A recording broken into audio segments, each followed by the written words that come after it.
왜 별일도 아닌데 자꾸 가슴이 답답하고 숨이 막힐까요? 그건 감정이 병이 되기 직전이라는 신호입니다. 안녕하세요. 여러분, 살면서 이런 말 해보신 적 있으신가요? 속이 답답해서 숨이 막혀요. 가슴이 꽉 막힌 느낌이에요. 그 일이 생각나면 아직도 분해서 잠이 안 와요. 이런 말은 단순한 표현이 아닙니다. 우리 몸과 마음이 보내는 실제적인 경고 신호입니다. 쌓이고 쌓인 분노와 억울함, 말하지 못한 감정은 단순히 기분만 나빠지는 게 아닙니다. 몸을 망가뜨리고 관계를 해치며 인생의 질까지 떨어뜨릴 수 있습니다. 오늘 영상에서는 왜 감정이 병이 되는지, 특히 중년 이후에 더 위험한 이유는 무엇인지, 그리고 쌓인 감정을 어떻게 건강하게 해소할 수 있는지 차근차근 알려드리겠습니다. 첫 번째, 감정이 병을 만든다. 과학적 근거. 우리 몸은 감정을 고스란히 기억합니다. 분노, 억울함, 상처 같은 감정은 스트레스 호르몬을 자극하고 이로 인해 면역력은 떨어지고 염증 반응은 올라갑니다. 미국 하버드 대학 연구에 따르면 억눌린 분노와 좌절은 심혈관 질환, 위장병, 면역 질환, 우울증의 발병률을 평균보다 두세 배 높이는 요인으로 작용한다고 합니다. 한국 한의학에서도 우라병이라는 개념이 있습니다.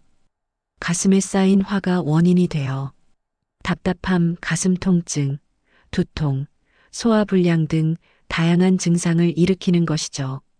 즉, 감정은 단순히 마음에서만 머무는 것이 아니라 몸에 각인되어 실질적인 병을 만들어냅니다. 두 번째, 왜 중년 이후가 더 위험할까? 중년 이후는 인생의 전환점입니다. 역할이 많고 책임도 큽니다. 부모를 돌보며 자녀를 챙기고 사회에서는 중간 관리자 위치에 있죠. 그런데 가장 무서운 건 자신의 감정을 돌볼 시간은 없다는 것입니다. 그래서 많은 중년들이 이렇게 말합니다. 지금까지 참아왔는데 이제 와서 화낼 수도 없고 말해봤자 달라질 게 없으니까 그냥 넘겼어요. 나는 괜찮아. 내가 참으면 되지. 하지만 참는다고 사라지지 않습니다. 그 감정은 언젠가 터지거나 몸을 망가뜨리며 신호를 보냅니다. 실제로 중년 여성의 경우 감정을 억누르며 발생하는 우울증과 신체 질환의 비율이 급격히 증가합니다.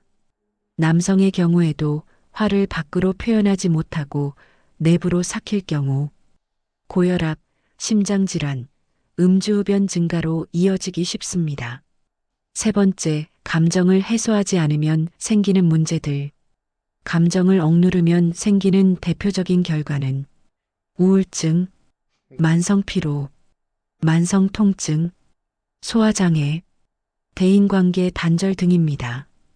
특히 분노와 억울함을 해소하지 못하면 타인에 대한 불신이 생기고 스스로에 대해서는 무력감과 자존감 하락이 찾아옵니다. 즉, 감정을 억누르면 몸은 병들고 마음은 병들며 결국 인생 전반에 악영향을 줍니다. 네 번째, 분노와 억울함을 건강하게 해소하는 5가지 방법. 이제 중요한 건 그럼 어떻게 해야 이 감정을 건강하게 풀 수 있을까? 입니다. 다음 5가지 방법을 꼭 실천해 보세요. 1. 감정 쓰기. 하루에 단 5분만 투자해서 지금 느끼는 감정을 솔직하게 글로 써보세요. 억울하다, 화난다, 속상하다는 말을 그대로 적는 것만으로도 감정의 무게가 줄어듭니다. 글로 꺼낸 감정은 덜 해롭습니다. 이 말로 표현하기. 믿을 수 있는 사람에게 감정을 말로 풀어보세요. 혼자서 삭히는 것보다 누군가에게 털어놓는 것만으로도 큰 치유가 됩니다. 단, 너 때문에 내가 이렇게 됐어. 같은 비난보다는 나는 이런 감정을 느꼈어. 라고 표현하는 나 전달법을 사용해 보세요. 3. 몸으로 풀기. 운동은 감정 해소에 탁월합니다. 걷기, 스트레칭, 수영, 요가 등 리듬이 있는 움직임은 억눌린 감정을 자연스럽게 배출시킵니다. 몸을 움직이면 마음도 따라 움직입니다. 4. 호흡 명상. 분노가 올라올 때마다 단 1분이라도 심호흡을 해보세요. 숨을 들이마시며 내 감정을 바라보고 내쉬며 그 감정을 놓아준다는 마음으로 호흡해보세요. 뇌가 진정되며 감정도 차분해집니다. 5. 용서와 놓아주기. 마지막으로 용서하는 연습을 해보세요. 여기서 말하는 용서는 상대를 위한 것이 아닙니다. 나를 괴롭히는 감정을 더 이상 붙잡지 않겠다는 나를 위한 선택입니다. 용서는 상대를 면제하는 게 아니라 내 감정을 해방시키는 일입니다. 5번째, 감정을 억누르며 살아온 사람들의 실제 이야기. 이제는 조금 더 현실적인 사례를 나눠보고자 합니다. 사례 1. 25년을 참아온 주부의 병. 한 중년 여성이 있었습니다. 결혼 후 25년간 남편의 무관심과 시어머니의 간섭 속에서 가정이 평화로우려면 내가 참아야지라는 생각으로 살았습니다. 겉으로는 아무 문제도 없어 보였지만 어느 날 극심한 가슴 통증과 공황 증세로 병원을 찾게 되었죠. 진단명은 시민성 질환. 몸에는 이상이 없지만 마음의 병이 신체 증상으로 나타난 것입니다. 그녀는 치료 과정에서 처음으로 자신이 억울하고 화났다는 걸 인정했습니다. 그리고 상담을 통해 감정을 글로 쓰고 감정을 있는 그대로 말하는 훈련을 했습니다. 1년 뒤 그녀는 더 이상 약을 먹지 않아도 될 정도로 몸과 마음이 회복되었습니다. 사례 2. 분노를 억누른 가장의 심장마비. 또 한 명의 중년 남성은 직장에서 상사의 부당한 지시에 늘 시달렸지만 참아야 승진하지 가장이니까라는 생각으로 절대 불만을 드러내지 않았습니다. 하지만 점점 고혈압과 불면증이 심해졌고 결국 어느 날 갑작스러운 심장마비로 쓰러졌습니다. 의사는 말했습니다. 몸이 감정을 못 견디고 먼저 무너졌습니다. 그제야 그는 스스로를 돌보기 시작했습니다. 감정을 해소하는 것이 약을 먹는 것보다 더 중요하다는 걸 몸으로 깨달은 것입니다. 6번째, 감정 회복은 인생을 다시 시작하는 열쇠입니다. 우리는 감정을 관리하는 법은 배우지 못한 채 살아갑니다. 어릴 적부터 참아라, 화를 내면 나쁜 사람이다, 남 탓하지 말고 내 탓을 해라라는 말을 듣고 자라며 자신의 감정을 무시하는 법만 배웠습니다. 하지만 감정은 무조건 억누른다고 사라지지 않습니다.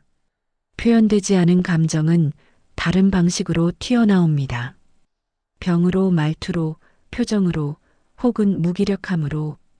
감정 회복이 중요한 이유는 몸을 위한 것도 있지만 삶의 방향을 바꾸는 힘이 되기 때문입니다.